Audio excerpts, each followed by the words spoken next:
This series contains adult language and descriptions of graphic violence. Listener discretion is advised.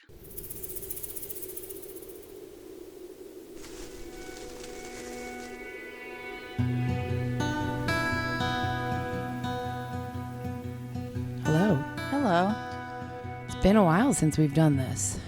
Yeah, one-on-one.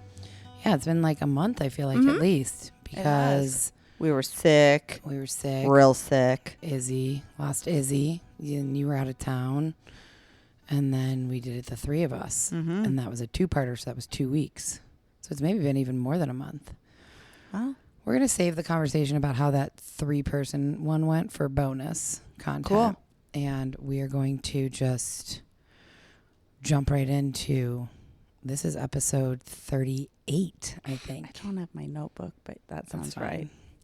Well, welcome back to Death by Southwest, the podcast where each week I share a different grisly murder story unique to the American Southwest, while my sister and co-host tries to piece together the clues and unravel the mystery behind each of these heinous crimes. I'm your host, Margot. And I'm Jenna. And today we are heading to Gilbert, Arizona, where we will dive into the chilling and complex case of Marissa DeVault and Dale Harrell. As we examine the secrets, motives, and shocking twists of this story, we'll uncover the web of deceit, lies, and betrayal that forever changed the lives of this seemingly happy family. What year? 2009. Did you already say that? I did not. Oh, cool. I actually didn't. That teaser, as I'm reading it, I'm like, that really doesn't tell anybody anything. Well, it tells us the part of the world obviously we knew it was in the South, I imagine. But like, it's in Arizona. Their names are Marissa and Dale. Mm-hmm. At the end, you said they're a happy family, so I imagine married or siblings, perhaps. We'll find out. Okay. 2009. Yep. And we're going to jump into our sense of place right away. We're going to just show all those haters who hate the banter. Of Gilbert, we're going to show a sense of place. Actually, so Gilbert is not that interesting. No offense to anybody who lives in Gilbert. Nicole lives in Gilbert. Also, Nicole, you know it's not. Yeah, it's a sweet place, but there's not that much to say. So also part of this story, a very small part of this story occurs in Lake Havasu. Oh. So we're going to talk briefly about Gilbert, Lake Havasu, and then I have some Arizona trivia for you. Just about the whole entire state. Fine. Yeah. Because last time you were like, why don't you have trivia? So this time I have trivia. I salute myself. Uh-huh.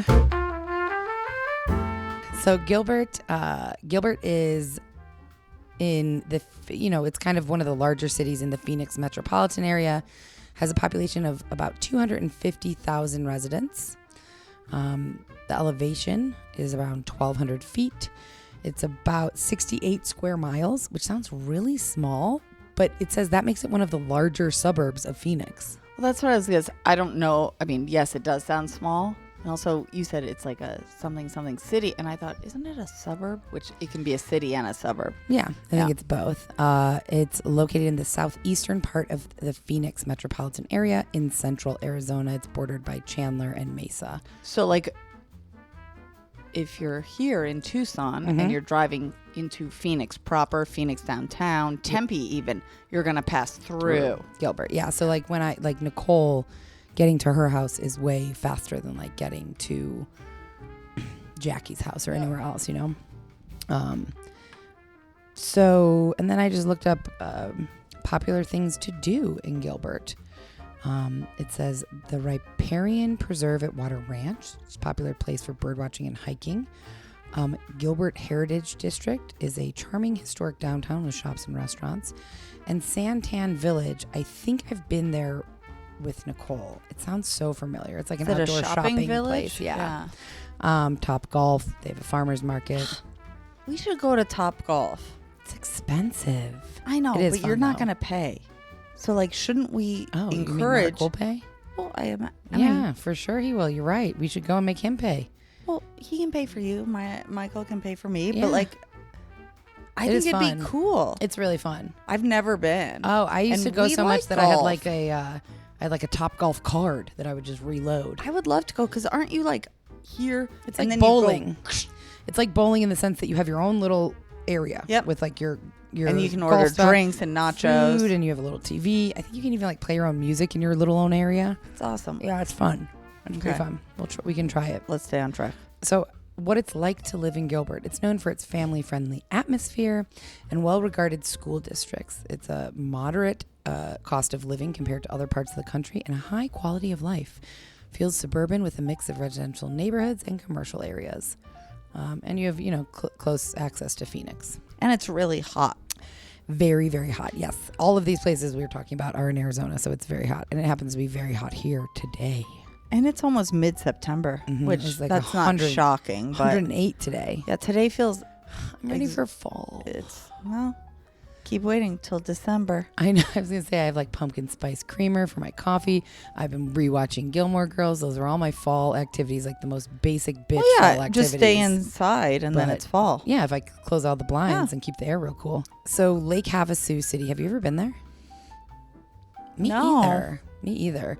I just know it as like being like a party place. Yeah. People rent boats. Yeah. Houseboats, boats. Yeah. Big.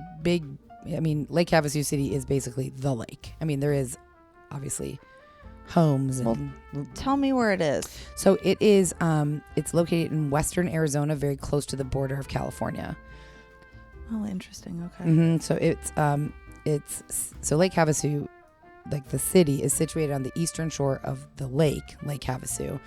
It's a large reservoir that was created by Parker Dam on the Colorado River. It's part of Mojave County. Consists of 60 miles of lake and river waterways. Hot, extremely hot. Famous for boating, jet skiing, fishing, swimming. This is a really interesting fact. It's also known for having the London Bridge from London. Yep, I knew that. Oh, I actually really? I knew that. Yes, somewhere in my brain I did know that so it was cool. Transferred here. Yeah. Yeah, it was purchased from London by some real estate developer or something here.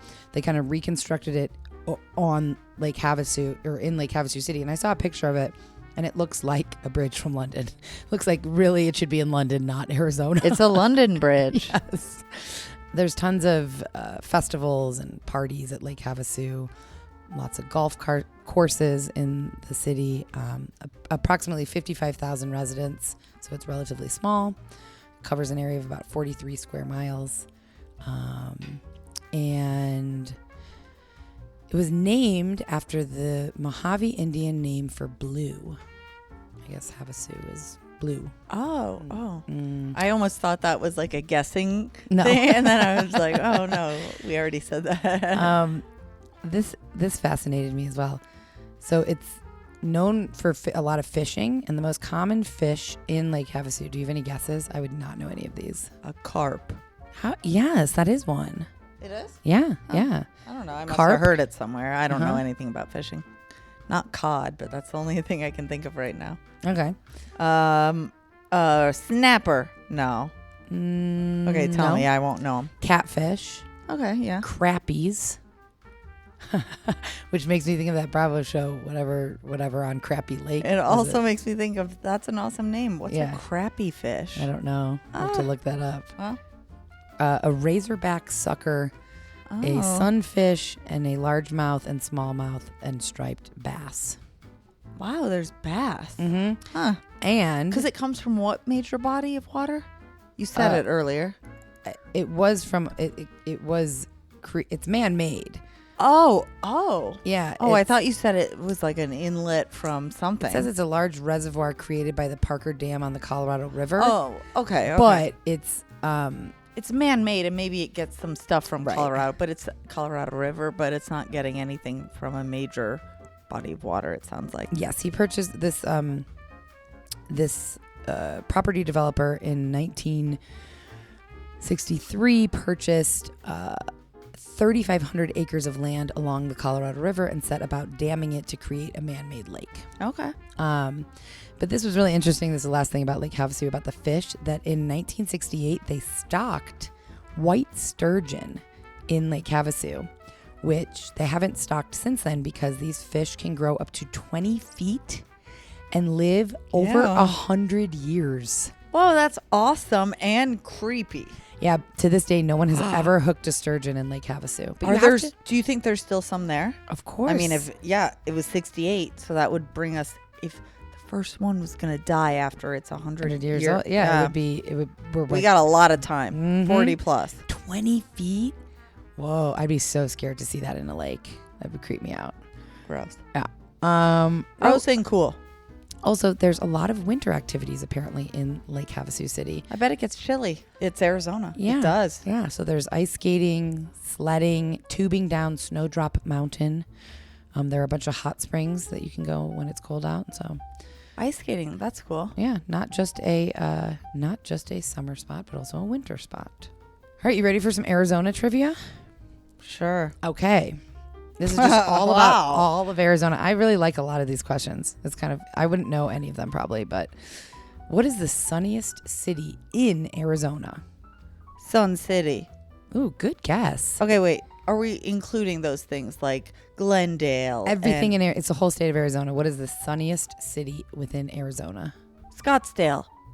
No. Okay, what is it? Yuma. Ew. Sorry, Yuma, but I don't like you. I don't like Yuma. I don't think I've met anybody who really likes Yuma. It's located in far southwestern Arizona near the U.S.-Mexico border and receives an average of 4,015 hours of sunshine per year. Whoa. Yeah. It looks, I mean, it's just like... Now I like it less. Yeah, exactly. Which a lot of people like sunny places, but if you live in Arizona... And you get sun almost every day. I miss it. I miss the rain. I miss the cloudiness. Yeah. I was sick of the rain when I was in Georgia. I was like, it rains like 4 days a week, no matter what time of year it is, sometimes more. But now I would love a day where it rained all day, not just like an hour. Well, and then you'd go back to, I'm sick and then you'd miss it. Yeah, totally. What part of Arizona does not observe daylight savings time? We're Mountain Standard. We never change our clocks, except for one place in Arizona which does spring forward and fall back. It's an area, not necessarily a city. I can see the wheels turning in your brain. Area 51's not here, so that's not it. An area. It's not, that area is not in the title of what this is, but it's like, it's not a city. It's an area. It's a space. It's a. I'd say, if White Sands was here, I would guess that because that's kind of like, a phrase. Not the Sonoran Desert. No, I don't know. Navajo Nation. Oh, interesting. And so, what are they on? That's a good question. Oh my goodness. I didn't go that deep. Okay, it's fine. They're either 1 hour forward or backwards, but still, that's a. Do you know the only other state in the United States that doesn't observe it? I didn't know this. Someone told me not that long ago. It's like a middle of the country state. No, what is it? Hawaii. Oh, they don't change. I guess not. Cool. With a K. The world's first McDonald's drive-thru is located here in Arizona in what city? And I'm going to give you a hint. It was created so that soldiers from nearby Fort Tucson. No, what's Huachuca? Fort Huachuca. Huachuca. Okay, Fort Huachuca. With an H. From nearby Fort Huachuca could get food without exiting their vehicles as they were not permitted to walk around in uniform. No. Yuma. No. I don't know. Fort Huachuca's like between here and Bisbee, isn't it? I have no idea. Sierra Vista.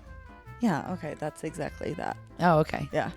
I want to tell you a story, but I'll put it on the back burner. Okay. Write it down. Yeah. A Fort Huachuca or Sierra Vista story? Either which way, it'll remind me because it's very similar. Okay.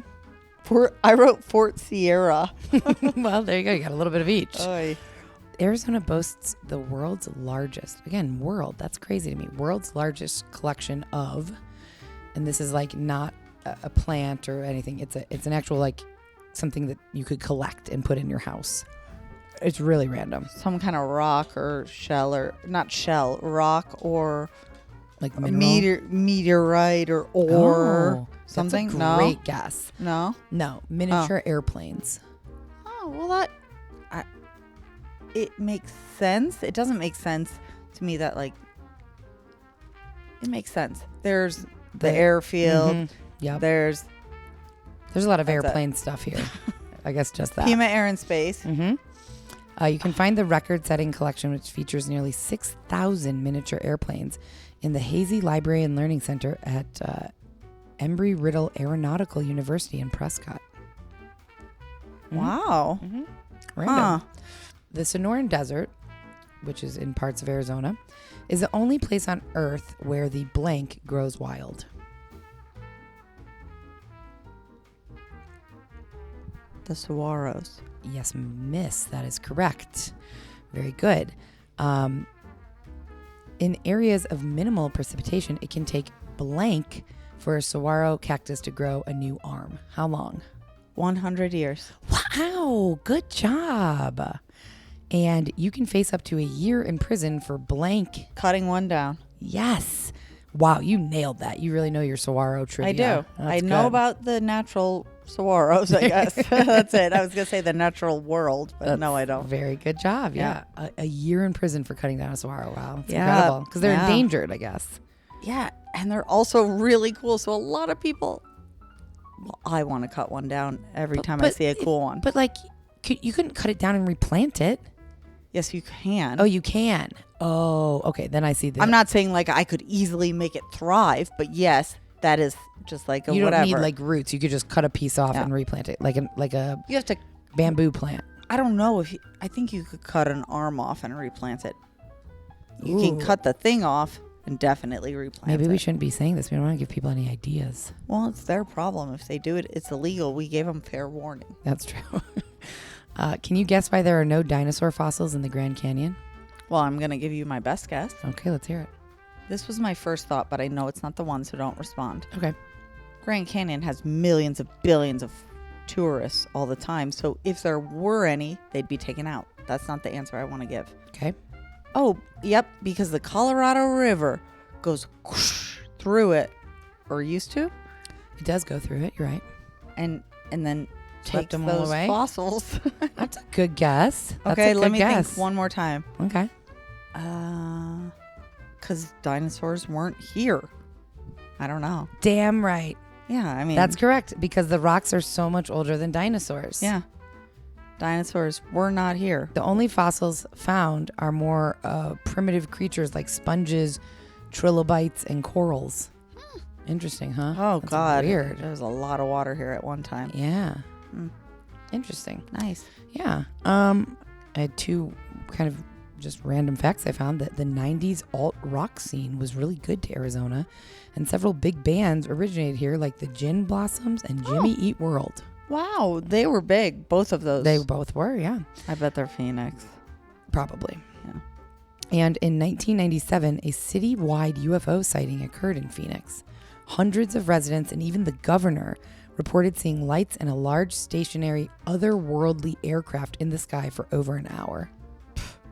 I bet you would have liked to see that. Well, it's going on my lookup. Yeah, cool, huh? All right, that's it. That is my. Good night. Wonderful. We did it. That is my sense of place, and we are going to just move it right along. I feel like we owe everyone like a well-paced episode where we just get to it, because last week there wasn't even a murder in part 1, so 2 weeks ago. So today we're going right in. We're diving in right now. Let's get the murder going. Okay.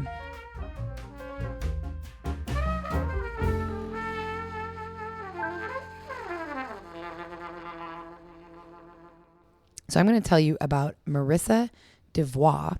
It's actually spelled DeVault. And so most of the time that I was researching this in my head, you know, when I'm researching and writing it, I say it out loud in my head, or in my head, not out loud. That didn't make sense, but you follow me. Yeah, how you and I would be like Marissa DeVault. That's what I was saying the whole Oh. time. And then I watched I'd a say couple. DeVoil, but that's wrong. What is it? DeVault. DeVoil. DeVault. So it sounds French. I don't There's know. the L and the T are both silent. Yeah, DeVault. Huh. So I'm going to tell you about Marissa and DeVault and Dale Harrell. Marissa was born November 6th, 1977, and grew up in Arizona, in Lake Havasu. She allegedly, according to her, didn't have a great childhood, kind of lived in an impoverished home. her dad left early on, and her mom kind of had men coming in and out of her life from when Marissa was very young. When Marissa was 7, her mom married for the second time. And according to Marissa, her stepfather was abusive physically and sexually to her when she was younger. Wait, to her, Marissa? To Marissa, yeah. Oh. Mm-hmm. Eesh. And an old high school friend of Marissa's described Marissa back then when she was in high school and said she thrived on drama. She loved being the center of attention. If you weren't paying attention to her, she was going to make sure that you would pay attention to her. She wanted to kind of be whatever the person everyone was talking about. And Marissa went to Lake Havasu High, and so did Dale. He was 3 years older than her, and he was the twin brother of one of Marissa's friends, Mindy, I guess. And so they knew each other. They were friendly, but nothing really happened, nothing serious. Apparently Dale so he was 3 years older, so he was born in 1974. He was a senior when she was a freshman. Dale was known for having a great sense of humor, being a practical joker, and being very, very smart. He applied himself to just about everything he did, whether it was school or sports, except for dating. He never really got serious with anybody in high school, but he did date Marissa briefly when he was a senior and she was a freshman. He liked females. He liked females, but he didn't, he was focused more on school, sports, friends. It was kind of just everything was casual, including his brief romance with Marissa. It was casual. And then once he graduated, it was over. They lost touch. He went off to trade school, and Marissa apparently became pretty promiscuous after that.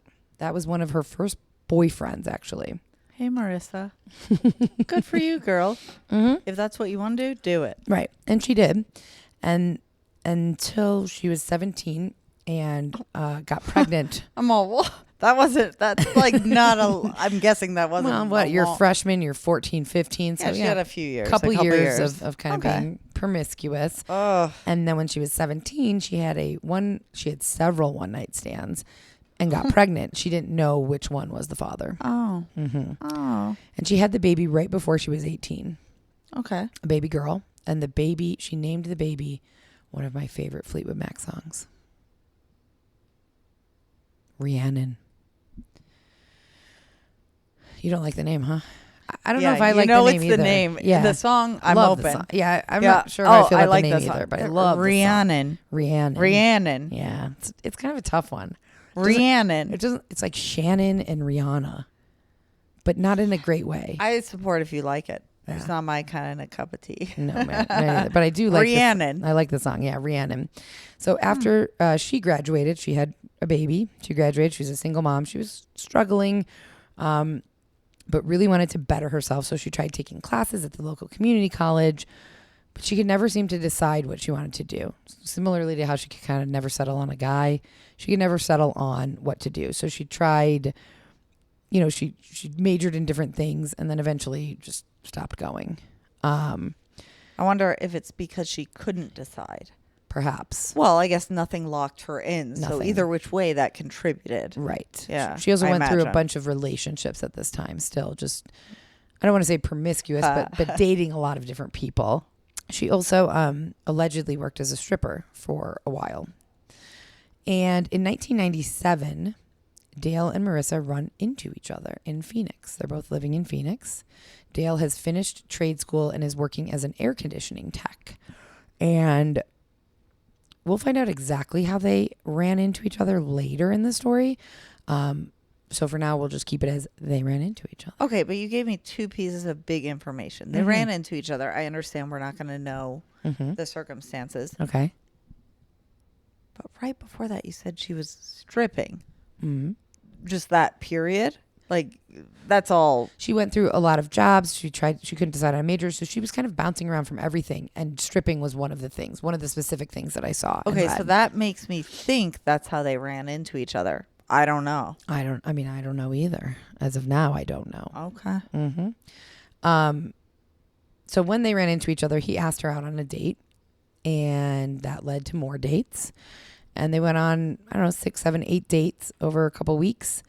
and they really liked each other. And 8 dates over a couple weeks, I guess so. yeah. Does that seem like a lot or a little? That's 4 dates a week. Yeah, that's true. That's true. Wait, 8 dates over 2 weeks. 2 weeks. Yeah, 4 dates a week. Yeah.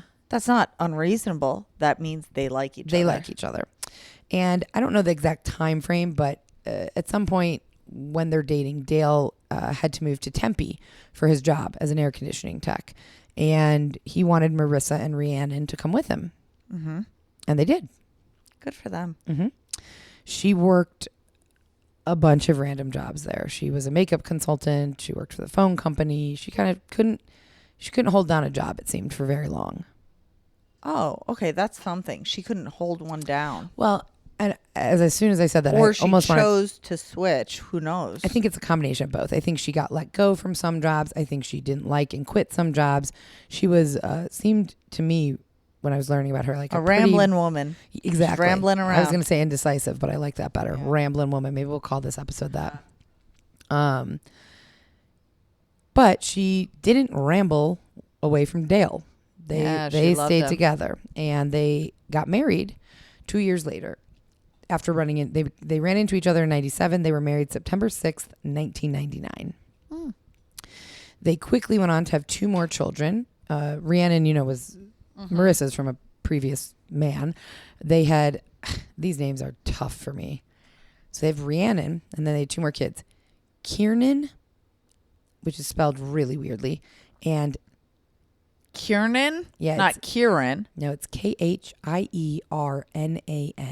Kiernan. And then this one, I don't even know. Dannon, but it's spelled like the yogurt? Kind of. I guess it's Daihnnon. So they all look, if you look at these 3 names. Dannon sounds. Rhiannon, Kiernan, and Dannon. Yeah. Like they're all spelled. Yeah, you know gotta what I mean? imagine they're kind of similar similar. What do you say? Similar. They're just spelled similarly. Like they're just closely related names. I feel like they sound similar. Yeah. Rhiannon, Kiernan, and Dannon. Yeah, they all have like the N. If you had to pick one. Kiernan, I guess. Me too. I don't want to be Dannon. No. I'm yogurt. I'm not crazy about any of them, really. So eventually, after they had these 2 additional kids, they moved to Gilbert. Marissa became a stay-at-home mom for a while because Dale was doing so well.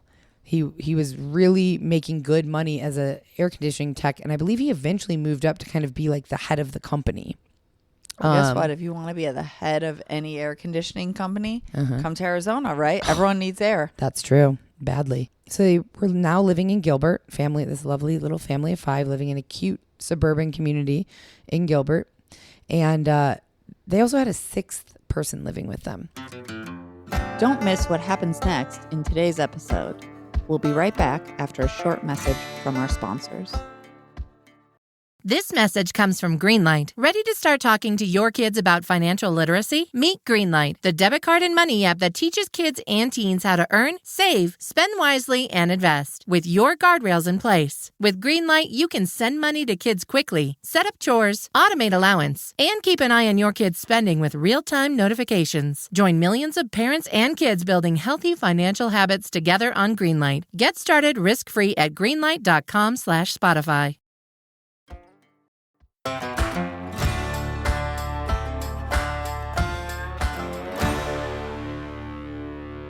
It was a man named Stanley Cook.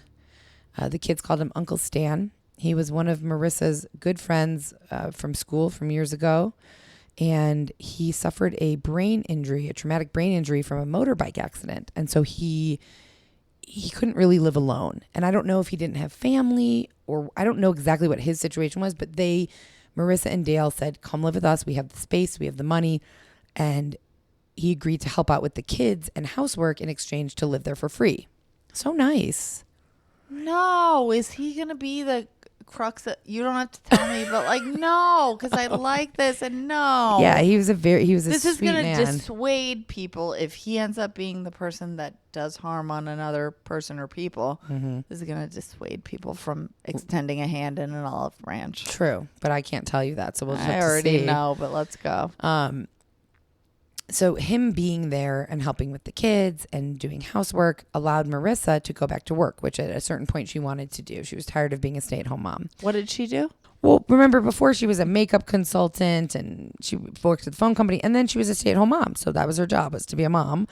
And then once Uncle Stan was there, she was able to go back to work. And Uncle Stan stood in as like a babysitter or everything. Yeah, because he couldn't work. He was living on disability. So she found a part-time job, she said, in real estate with a man, a very successful, apparently, real estate man named Alan Flores. And she went back to work, and that was it. That was life. They were happily living in Gilbert with Uncle Stan and Dale and Marissa and all 3 Rhiannon type named children. And Dannon, Rhiannon, and Kiernan.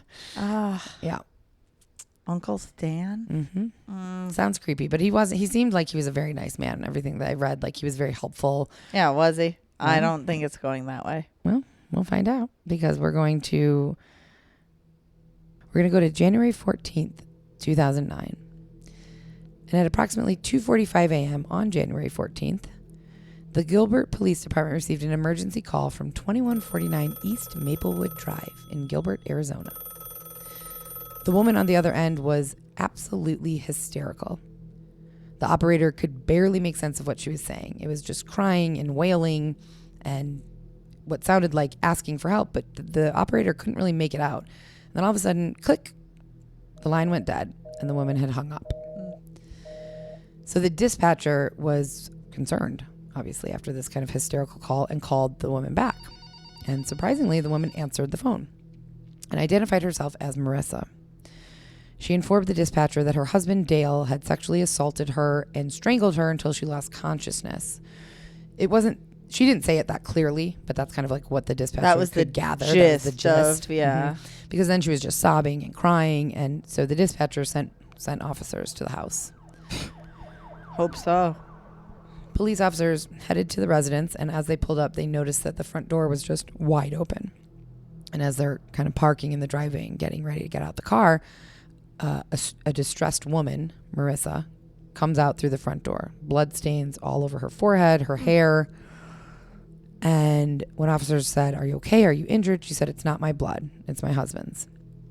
And then a few moments later, another man emerged from the house. But it wasn't Dale. Stan. It was Stanley. So officers immediately approached him and searched him, and they found a small pistol in his pocket. And while several of the officers detained Stanley and Marissa outside, other officers entered the house and proceeded through the house, made their way to the main bedroom. Why? Why'd they think? I mean, you want to search the whole house. Right. We're just at the main bedroom now. Yeah, they walked through the house. They didn't see anything, and then they got into the bedroom. And they found Dale, Harrell, who was 34 years old at the time, lying naked, face down on the floor with a significant head injury. There was blood seeping from what looked like a baseball-sized hole in his skull, the back of his skull. Ew. Yeah. Oh, my God. Oh, I was so wrong. I thought he was the perpetrator.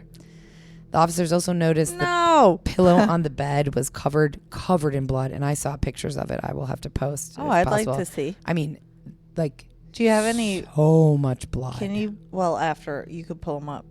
So much blood. And it looked like a blood-stained claw hammer on the bedside table. And when I was researching this, I asked Mark, "What's a claw hammer?" And he says, "Just a regular hammer." Just a hammer. Just a hammer. Ooh, but you can imagine. Think of a regular hammer. Well, a regular hammer that has that, that thing on the back. Well, yeah, but I was actually thinking the front part. Yeah. The front part. Mm-hmm.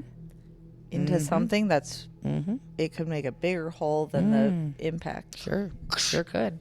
So the first order of business for the police was to see if Dale was still alive. And they began walking towards him and saw him moaning in pain. And he started moving kind of like his arms and legs. He was face down, remember, so he's just like slightly moving them. So they quickly rushed him to the hospital where doctors tended to his very fractured skull. They were shocked that he had survived this. I mean, it was they said a fist or baseball sized hole in the back of his head. Did he die? he was alive at this point. Yep. But he wasn't out of the woods yet. He needed extensive surgery to save his life. So he immediately went into surgery that night at like 3:30 that morning. They apparently called the surgeon, like the top surgeon in Arizona. Well, sure. What are they going to do? Say like, hold on 20 minutes. Right. And they were like, you got to come in. And like, so he immediately went into an extensive surgery. Back at the house, investigators were searching the home. The crime scene unit came searching the home, and Marissa and Stanley were placed in separate patrol cars outside of the home so that they could get their individual statements. That's important. Yeah. Marissa explained to officers that she had told Dale that she was leaving him, which had apparently enraged him and instigated a huge fight. She said that he was screaming at her and threatening her with a hammer, but he didn't hit her with it. He put it on the nightstand. Then he threw her on the bed and began choking her. Suddenly, Stan came in. He was down the hall. He heard the argument. He came in. He grabbed the hammer and hit Dale. Marissa told the police officers he hit Dale over and over again, but that it wasn't his fault. He was trying to save her life. Well, duh. Right. He was protecting her. swooping in. Right. Yeah. And in a separate police car, Stanley was being interviewed, and he confirmed Marissa's story. He said the same thing. He said, I heard a commotion. I went in. I thought he was going to kill her, so I started hitting him. But then when officers start asking him, more specific details, like, well, how was he going to kill her? Like, what exactly, was he on the bed? Were they on the floor? Like, what was happening? He was struggling to recall the events. And Who was Dale? Stanley. Or Stanley, I'm sorry. Yeah. Stanley. And he explained to the officers, look, I don't have a short-term memory. I have no short-term memory because I had a motorcycle accident, in, I think it was 1998. And the officers were like, okay, maybe, but it's not, they couldn't decide if like, is this true or are you just saying this because as an excuse? They had no idea.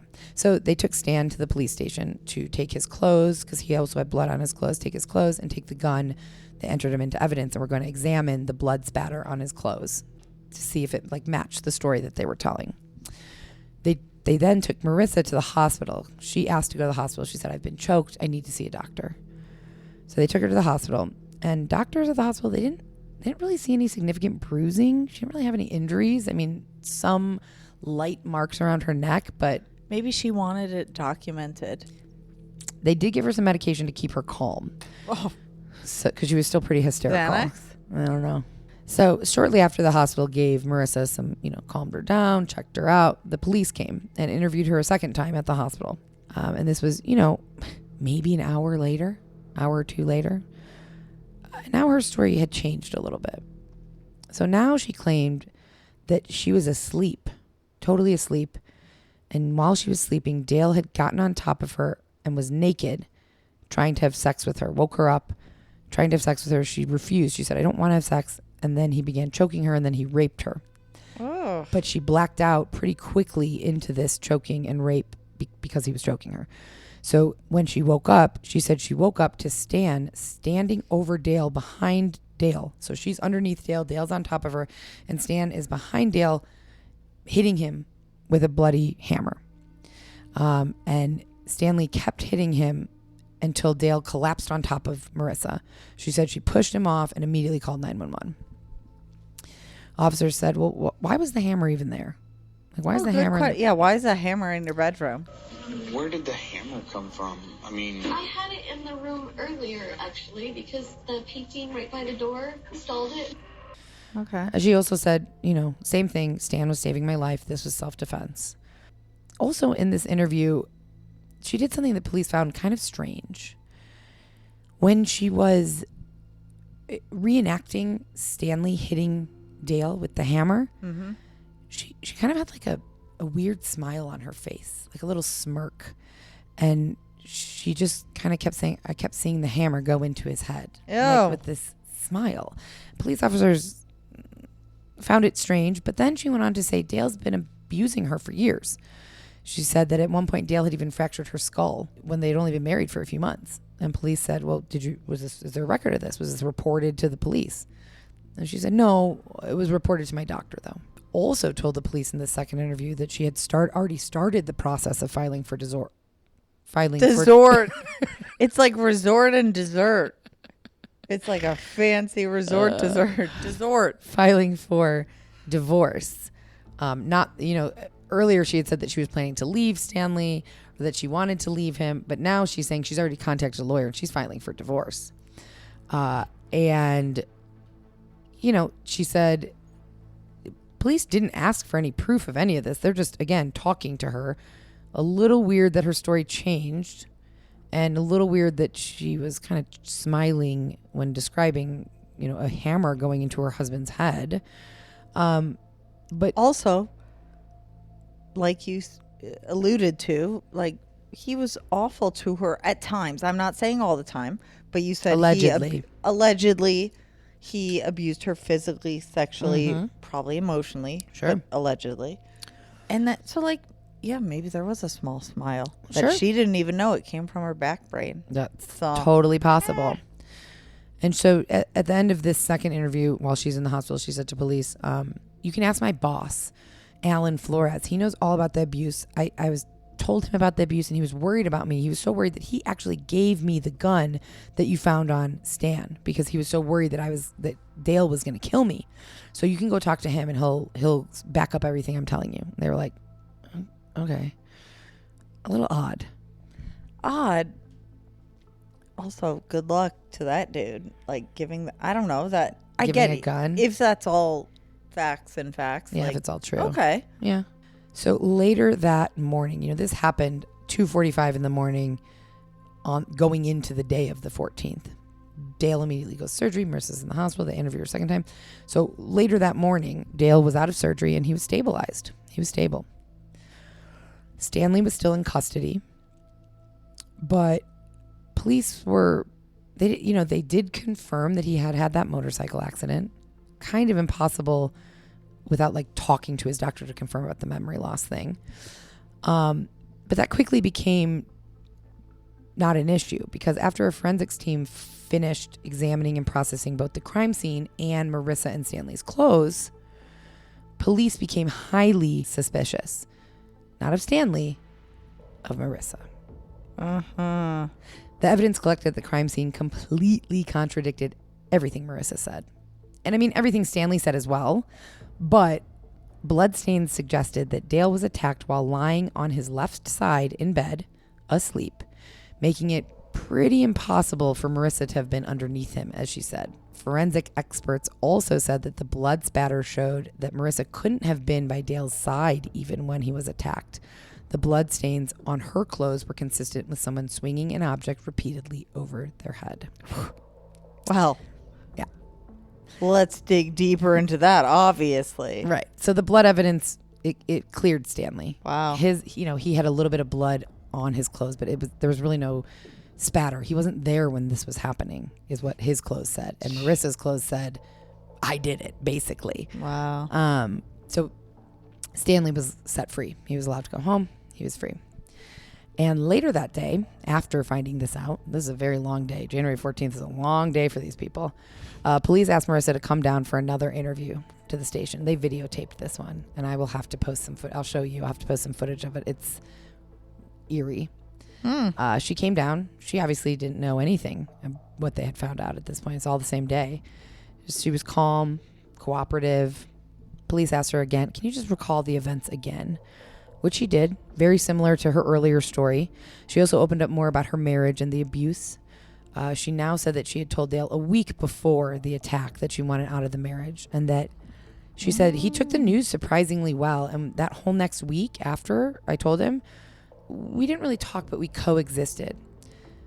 But she said, but we did have sex. There was nothing great or grand. I am married to the man, and I know part of marriage is that he gets to get laid. That's an interesting, because, okay, one thing if she said, like, you know, all this shit went down, we coexisted, and this is coming from me, obviously, but, right. Like, and we did have sex because I wanted to, not because, like, at that point, like.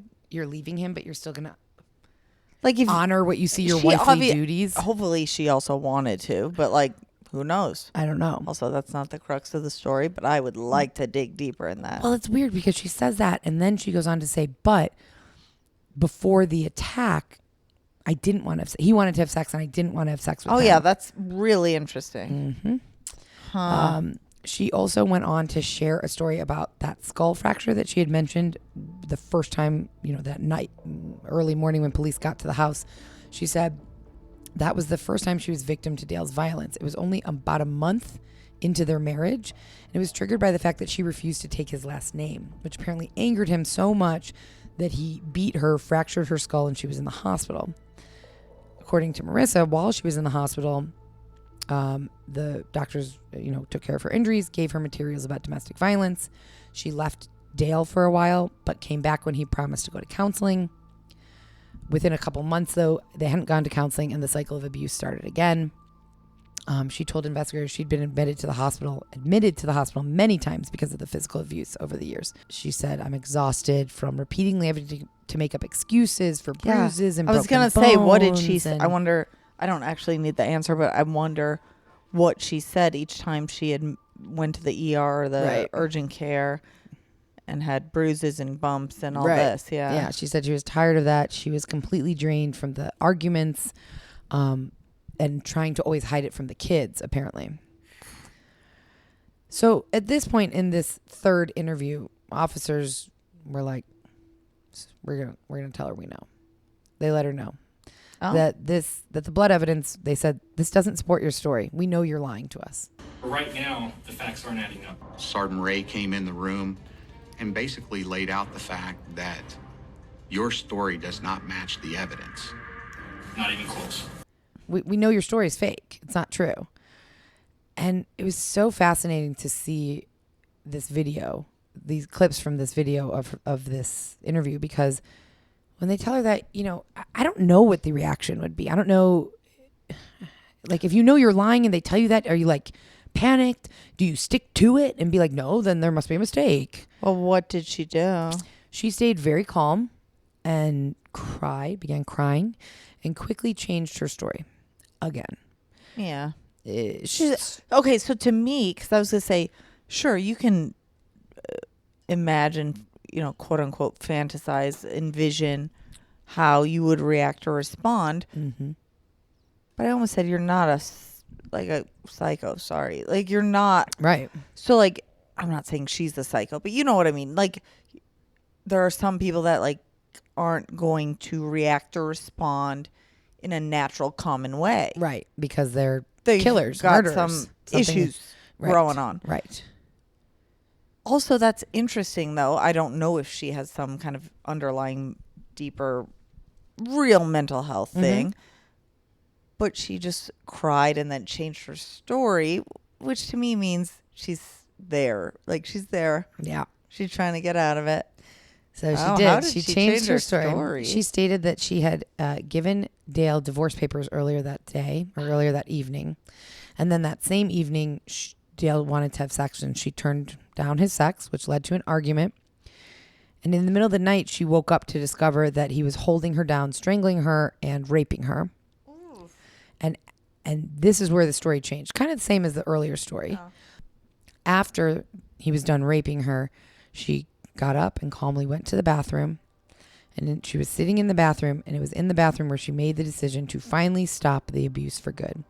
She claimed that when she came out of the bathroom, Dale was already asleep, and she was just overwhelmed with like emotion and rage. She couldn't hold it in. I bet. She saw the hammer, and in her own words, her own account was that she found herself unable to restrain herself from repeatedly striking Dale in the head with the hammer as he slept in their bed. She claimed that her motivation stemmed from enduring years of verbal, physical, and sexual abuse. She said to the investigators, "I said to myself, you don't own me. And I just hit and hit and hit and hit with both hands, and I just kept hitting him." Apparently, she wanted to hit him as many times as he had hit her over the years. Well, she probably needs to go for 4 more days. Yeah. Or would have had to go for 4 more days. And it's really awful. And I'm not saying like, oh, kill your abuser. No. But I will say, that's fucking awful. Yeah. Like, if that's true, I don't know. They were married it's for all 9 alleged, years. all the things. But like, if he was abusing her for 9 on years. and off, I know it wasn't sustained. I know he has lovely sides to him. But like, that's... and she hit her point. It's not right. Breaking point. Yeah. It's really hard to like wrap my mind around. And that's what she said. She said, I didn't actually mean to kill him, but my emotions just got the better of me, and then I couldn't stop. She said that Stanley, heard the commotion and came into the room while she was still hitting Dale, and he took the hammer out of her hands and was like, stop, like calm down, he's dead. She also told police that Stanley agreed to take the blame. They came up with that story before they called 911. He was going to take the blame so Marissa's kids wouldn't be left without any parents. But then it didn't work out. Right. Because the blood evidence proved it otherwise. But that's why Stanley initially said it was me. See, I knew I was going to feel sad for Stanley. I know. At least he wasn't the killer. He was not. No. I mean, as of now. Not. What? Well, we're only here. Okay. So she was arrested and taken into custody for attempted second-degree murder. She apparently quickly posted bail. Her boss bailed her out, Alan. And knowing that Marissa had lied to them at least, a couple times at this point, her story kept changing. Yeah, the investigators and police. So they decided, we're going to dig into her life and try and see, is she lying about anything else? Of course she is. Of course she is. Of course she is. You don't want to miss what happens next in today's murder story, so don't go anywhere. We'll be right back after a short message from our sponsors.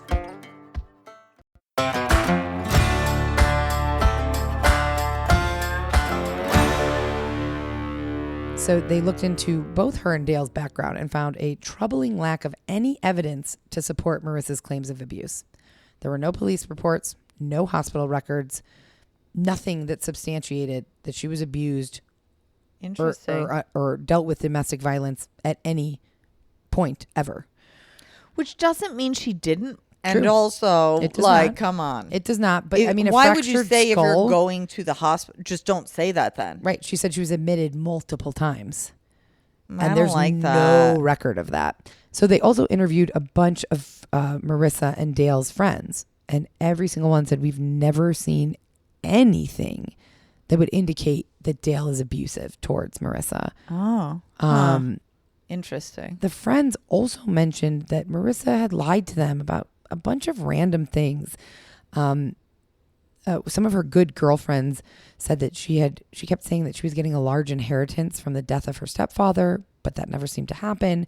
She also, I guess one of her friends said, I've heard rumors that you're cheating on Dale with Alan Flores. The friend accused her of cheating with Alan Flores, which is her boss. And she said, no, I do work for Alan, but I met Alan because he used to be my stepfather's lover. Also, that's interesting, but that could still all be true and doesn't have to do with anything necessarily. She could still be having an affair with him. I mean, a bit of a twist and a turn. Twist and turn, for sure. And that's really as far as at this point, that's as far as they get. Now we're at February 9th. And I saw two different ways that this story goes here. I'm going to tell them both. According to Dale's family, after the surgery, he was stable, but he was a vegetable. There was no brain activity for the next 3 to 4 weeks. So, this happened on January 14th. So we're at February 9th now. So it's about 3 to 4 weeks later. And they had to make the decision to take him off life support and let him die or keep him on life support. They were told there is no chance that he will come back. So they decided to take him off life support. That's what he would have wanted. Yep, they pulled the plug. I also saw several articles that claimed that though he survived the surgery, after the surgery had a stroke and 2 heart attacks and his body just gave out. Oh my gosh, pull that plug. Right. I'm sorry, I support if you want to keep your loved ones alive. But True. I want you to pull my plug. Oh, I know it. Me too. Good God. Yeah, and they did. Ugh. So at this point, we know that now it's not attempted murder. Marissa was charged with attempted murder. But 8 hours after Dale's family pulled the plug, another troubling call came into 911. And once again, it was Marissa. She told the 911 operator that she was stuck in a field and couldn't move. She said she was assaulted while jogging. It was like 3 o'clock in the morning. She was assaulted while jogging. And then she said it was Stanley who attacked me. They went to find Stanley. They found him. They saw he had mud on his jacket and blood on his pants. He said that this mud was just from his car, and the blood was because he was biting his fingernails. Forensics experts took his pants, shirt, socks, and shoes as evidence, and Marissa was picked up and taken to the hospital. Did they do a rape kit or whatever on her? No, she apparently had broken her ankle and something else. She had several broken bones and bruises. And even though she was in the hospital being cared for her broken bones, she was obviously attacked. The DA showed up, Maricopa County DA showed up and upped her charges from attempted murder to first-degree murder, and she was promptly arrested. Because she she did admit that she killed Dale. Right. Yeah. But it wasn't... Well, that she attacked him. And right. Then he died. She didn't go in with the intent... Right. To kill him. Yeah. Right. Exactly. And so upon finding out that she was arrested for first-degree murder, her boss, Alan Flores, apparently put up the money so she could hire a really good defense attorney. The truth about that 911 call, I found out later, is that Marissa was desperate for money, apparently. She owed people a lot of money. And she had her own life insurance policy that would pay apparently $500,000 if she became paralyzed from a spinal injury. Mm-hmm. But she'd actually have to be paralyzed, right? And she was willing to do that. What? So that is ridiculous to me. So on February 10th, that was the day after Dale, they pulled the plug on Dale, she asked Stanley to paralyze her. And Stanley said, okay, well, I could shoot you in the spine. I think you'll live, but you'll probably be paralyzed. And she said, okay. But then at the last moment, chickened out. So instead, he beat her in the head and ankles with a sledgehammer. And then he took her and dropped her off in a field, which is when she called 911. She was consenting. Oh, yeah. She took a bunch of pain pills, gave him the sledgehammer, and said, beat the shit out of me so that I can collect. Because she was hoping $500,000, but yet I'll. But then what are you going to do when you can't walk? Right. Isn't that crazy? This is crazy. Absolutely crazy. Yeah. Allegedly, she asked Stanley to attack her in the bathroom. She had taken a bunch of pain pills, so it wouldn't hurt as much. She prepped herself. She did. He carried her to the car, dropped her off in a field, kind of down the street. He also called her cell phone several times during the attack to corroborate that she was out jogging. Right. That he wasn't there. Right. Yeah. Isn't that nuts? Absolutely crazy. I mean, it's all crazy. Mm-hmm. The most crazy part is, hey, and that's a ton of money, but I'll let you shoot me in the spine. Right. I know that's not what really ensued in the end, but right. Still, I'll let you paralyze me. Mm-hmm. And he didn't, and so... But he tried. They tried. But was she disappointed? I'd imagine. Yeah. She didn't get to collect the money. She had broken bones, and now she's arrested and in jail. That's insane. Jury selection for her new trial. This was 2009. Jury selection didn't begin until January 2014. Oh, God. The judge Rowland stated he didn't want anyone on the jury that had been overly focused on the Jodi Arias trial because the media they happened within a year of each other. It was the same thing, claiming domestic abuse and then murder your husband. So February 6, 2014, the trial finally began at Maricopa County Courthouse. Took 5.5 years to get there. Marissa's lawyer, Alan Tavasoli, said that it took so long because they kept trying to settle out of court and not have it go to trial. But that was impossible. She fucking murdered her husband. It was going to trial. So the prosecution claimed that Marissa killed Dale in their home to attempt to collect a total of $1.25 million from 2 life insurance policies that Dale had to repay outstanding loans that she had.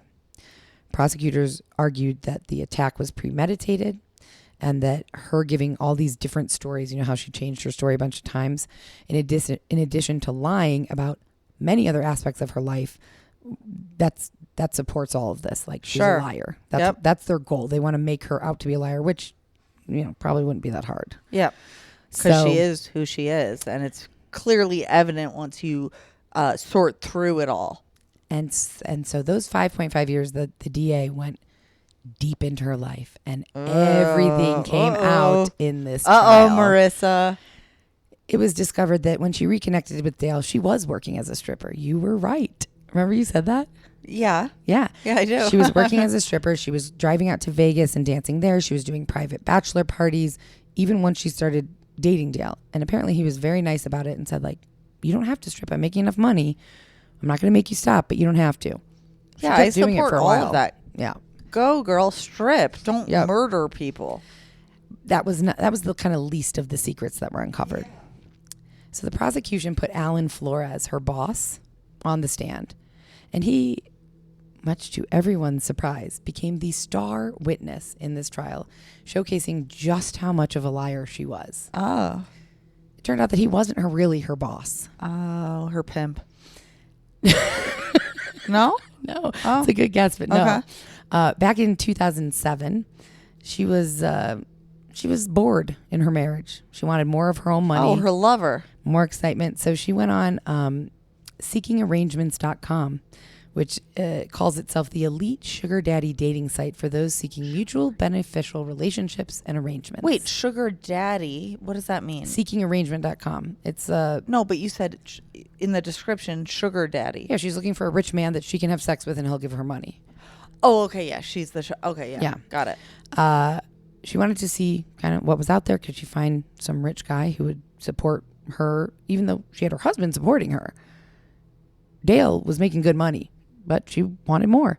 And she came across Alan Flores, who was 20 years her senior and very, very wealthy. Huh? And they began an affair. Marissa wanted money. Alan wanted sex. It seemed like a no-brainer. And that went on for 2 years. During the 2-year relationship, Marissa kept telling Alan, like, I'm in trouble.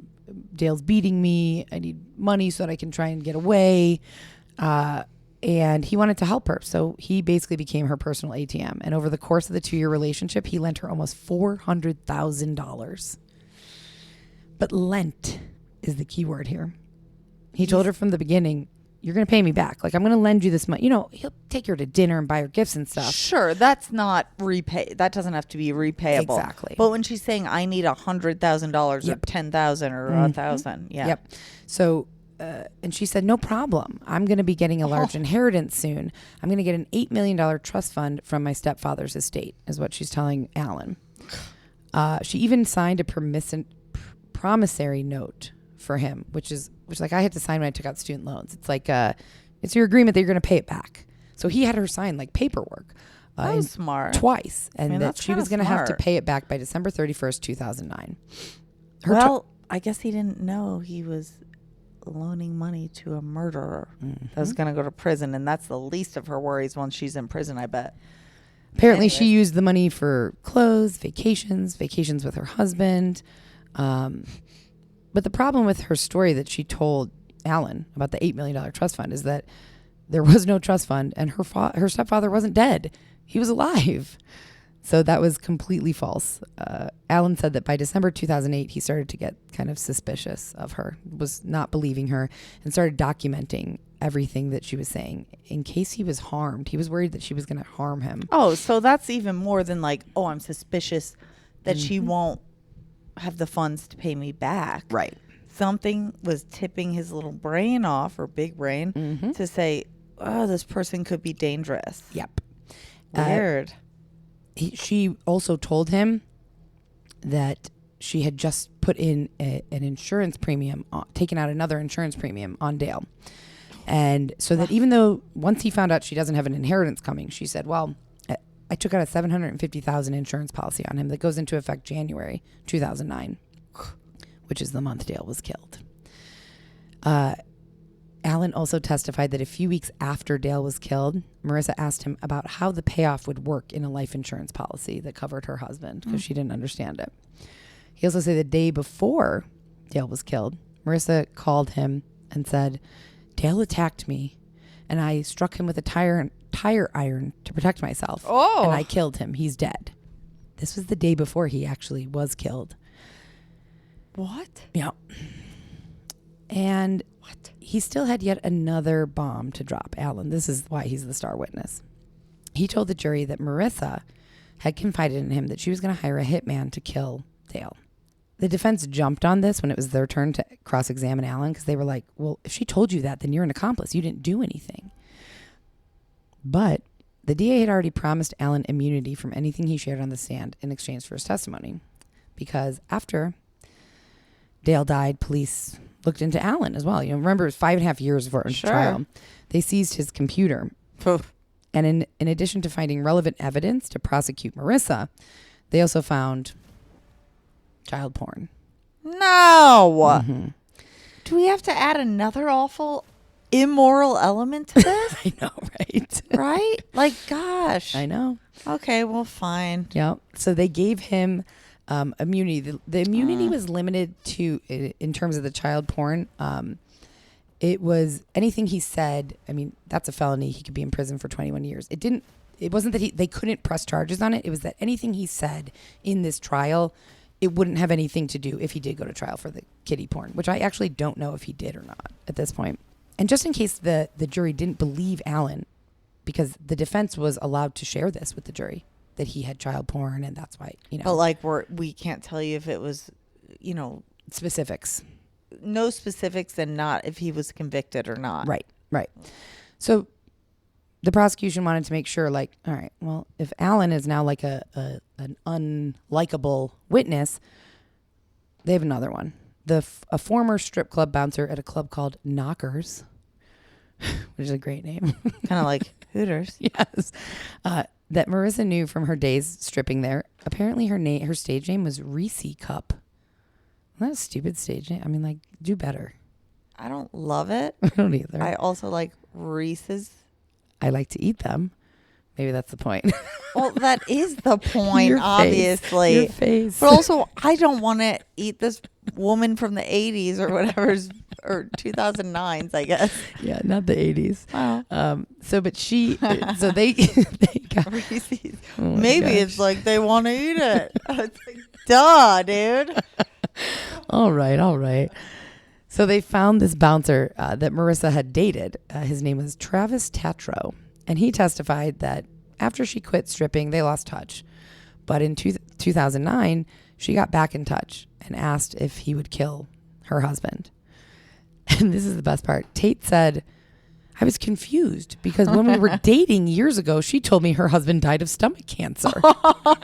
It's so funny and not funny. That's it's just like lies on lies. Oh my so he was like, I God. don't understand. I thought your husband was already He dead. was all consoling her. He's all, it's okay, girl. Yeah. I know it's hard to be a widow, right? Exactly. And so either way, he refused her offer, though. Well, that's one good decision, Tate. Yes. Not Tate. Did I say Tate earlier? It's Travis. Travis Tatro. You said Tate. I did say Tate. This guy, Tate. Okay, I said Tate before I meant stick with Travis. Yeah. Or Tate. we'll stick with Tate. Whatever. His testimony really locked in the prosecution's argument that this wasn't spur of the moment. It was premeditated, and she's just a liar through and through. So the defense obviously now has a very tough case to argue. They really didn't have a leg to stand on at this point, but they stuck with the fact that Marissa had battered woman syndrome and post-traumatic stress disorder, which caused her to act out and snap the night that she killed Dale because of years of abuse and rape. Well, either which way, what I know is she's going to be convicted of murder, whether it's first degree or second degree, right?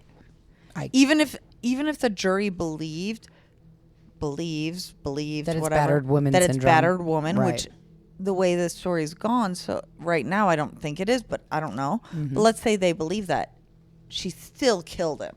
Right. Right. So the defense brought Dr. John Conti, a clinical psychologist who was also knowledgeable about the effects of child abuse. And he testified on behalf of the defense, stating that Marissa's actions were consistent with a long history of childhood abuse. Because you remember, she was allegedly abused by her stepfather. Understood. I Sure. believe all that. I'll believe it, whatever. But like, that's different than to me, it's not. Bash my husband's skull in with a hammer. Right. Like, she said her husband was abusing her. I Right. get she had childhood trauma. Sure. Whether that's true or not, if it is, I believe it. If Either she way, it says doesn't excuse that. It doesn't. And also, yeah, so like, okay, go on. Okay. So the prosecution countered this testimony. They brought their own clinical psychologist up, Dr. Janine DeMarte. She diagnosed Marissa as having antisocial personality disorder. I don't know what that means. Do you? It's a personality disorder. Like, does it make you antisocial, I'm assuming? Yeah, it's. So a personality disorder, like borderline. That's the only one I've heard of. I'm going to maybe say something wrong, but that's okay. Okay. I'm not a clinical psychologist. Right. Histrionic personality. Oh, I think I've heard of that too. So like, they're all real things from what I can understand. And also, I don't think they're like, if you have a access to, or what used to be access to on the DSM, it's a bit more than just like depression, anxiety. Right. It's like can make you a little bit dangerous. Well, no, I can't. I will not say that. Okay. Yeah, but yeah, it's just a bit more severe, or could be, or a bit more intrusive in your overall day-to-day life and mental well-being. Okay, that makes sense. Yep. So that's what the prosecution clinical psychologist said, and this, I love this. She also said, if Marissa was so badly abused and sexually abused by her stepfather, why would she give custody of her children to her mother and stepfather? Because that they discovered that Marissa said, if I go to jail, I want my mom and my stepdad to take all 3 of my kids. And so the psychologist was like, if you were sexually abused, why would you give your kids right over to your stepfather, your abuser? Yes, exactly. Right. So prosecution also had a bunch of friends and neighbors on the stand saying that they've had never seen Dale be abusive. And, you know, again, their goal was to paint her as a lifelong liar, which wasn't hard. Because she was a lifelong liar. That's right. And the jury agreed with this. Although they did deliberate for 7 days. Isn't that crazy? Really long. Yeah, 7 days. But they, on February 27th, 2009, they returned an indictment charging Marissa with 1 count of first-degree murder with premeditation. They also found that the offense was done in an especially cruel manner. No shit. With a hammer to the head. Thank you. Yes. An especially cruel manner. And that is a sufficient aggravating factor to impose the death sentence. And prosecution immediately filed a notice of intent to seek the death penalty after she was indicted. At her sentencing hearing, she took the stand and delivered a tearful apology. I saw it, like sobbing, begging the judge not to give her the death penalty. What'd you feel? Did you feel anything? Or no? I guess you know too many facts. Yeah. And when I watched that, it was like, I know she bashed her husband's skull in and like they showed the image of his skull, the X-ray. Ooh, big hole. Oh my God. It's like a hole this big in the back of his head. I don't even know like how a baseball. Yeah. So no, I think it was just bullshit. Yeah. And so did the judge. The judge immediately said, I don't believe you. I don't think you're remorseful. That's interesting. I think you're manipulating your children, because she also at her sentencing hearing had all 3 kids go up on the stand. That's beg. awful. That's freaking awful. Beg to not have her be killed. And so the judge said, but because I think you're still manipulating your children, I want to protect them, and I want to make sure you are never around them again. Because you can get your death sentence overturned in the last moments. Oh yeah, it could be kick that can down the line. So he gave her life in prison with no possibility of parole. But no death sentence. No death sentence, but she can never get out. She's appealed. She's tried to appeal her case. Right. She won't get out. Forget about you deserve your punishment. Your kids deserve to never have to have you in their life again. Yeah. And to be used as little pawns. Right. I do feel like it is a worse punishment for her to be in jail forever and ever and ever. Although I don't know, because you never been. I've never been. So maybe like you make a life for yourself in jail, and you have a life and you do things. I mean, and also, I don't think she knows or anyone knows, because if you're living your life in prison, you've never been executed. Right. So it's like, what do I know? I don't know what happens on the other end. Neither. So she is still in prison in Arizona. And this is the last random fact. I didn't know where to put this in. Dale was cremated at a Mesa mortuary, and Marissa refused to give the remains to his parents. Why did she even get them? Because she was his legal wife. And she hadn't been arrested yet. Remember, she was arrested for 2nd-degree attempted murder, but then Alan gave her money. She made bail. So then she was out for a while. And so they sued her. So what'd she do with them? Well, they sued her for punitive damages and to get his remains. I believe they did get them. Oh, okay. Yeah, I think so. Yeah. So that is... Wow, that's interesting. That's a good one. Yeah, that's a good one. I mean, I'm sorry. That's a sad and good one. Yeah. So that is the story of Marissa DeVault and Dale Harrell. And you know what I'd really like to know for the lookup is, where is Stanley Cook now? And what is he doing? And how is he? And is he okay? All right. I'm just going to put, where is Stanley Cook? Yeah. I think it would be interesting to see what he's doing. and how, and then I'm going to write, and how are you? Yeah. And her kids. I mean, they lost their dad. Rhiannon obviously had a different biological father, but for all intents and purposes, Dale was her dad. And now their mom's in prison for life. I mean, that's got to be pretty Depends tough. on how they viewed and felt about their mother, but yes, I'm sure it is tough. Yeah. So that is our story for today. I think that was pretty good. Yeah, I sometimes like the ones that this was pretty straightforward and concise. Exactly, concise. And I feel like we owed ourselves and the listeners that after our last. Well, let's not overdo it now then. Then that's right. Let's be concise and Godspeed. Thank you guys for listening. Please go to Apple and follow, rate, and review us. It really does help the show a lot, and we also enjoy reading your reviews. Follow us on Patreon for additional content and ad-free episodes. And that's all I got. How about you? Good night and good luck. Thanks, guys. Bye-bye. Bye. Death by Southwest is hosted by Jenna Schneider and Margot Carmichael. Executive produced by Margot Carmichael. Produced by Jenna Schneider. Audio editing and sound design by Margot Carmichael. Music by Soundstripe. And a special thanks to Edward R. Murrow for letting us borrow his famous sign-off phrase, good night and good luck.